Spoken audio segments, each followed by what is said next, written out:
Okay, question 23. It's a differentiation question, which not all classes would have covered to the full extent, so give it your best shot. We've got a y equation and it's a cubic. Okay, we're asked to find the gradient of this cubic graph, and to find the gradient of a curve, you need to use differentiation. Okay, so we need to differentiate this expression.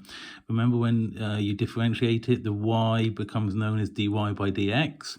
That's meaning the gradient. We're using the gradient, and what you do to the equation is that the power comes down to the front and multiplies, and the number of the power goes down by 1. So the 3 will come down and multiply the p, x to the power 2 minus m, x to the power 1 at the moment. The 1 comes down and the x goes to power 0.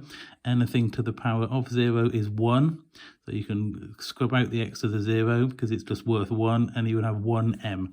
So dy by dx is 3px squared minus m.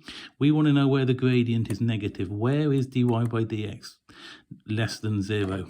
Okay, so I set that inequality up. Where is that less than 0? This is now a quadratic because it's got an x squared inequality. All right, a quadratic inequality, 3x squared, 3px squared minus m is less than 0.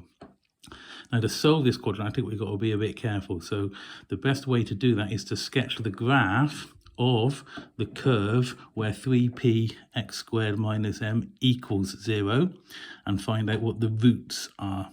All right, for a quadratic, there could be up to 2 crossing points or roots on the x-axis. So I can do that by rearranging this equation all the way through until I get to x squared equals. And to undo squaring, you do square rooting. Don't forget, though, it gives you a plus answer and a minus answer. So these are where my roots are. I'll come back to my curve now. Look, I know it's a U shape. It's a positive x squared, positive quadratic. So I know it's that U shape, and I know it crosses the axes now. Look at these 2 points here that we've just worked out, the 2 square roots.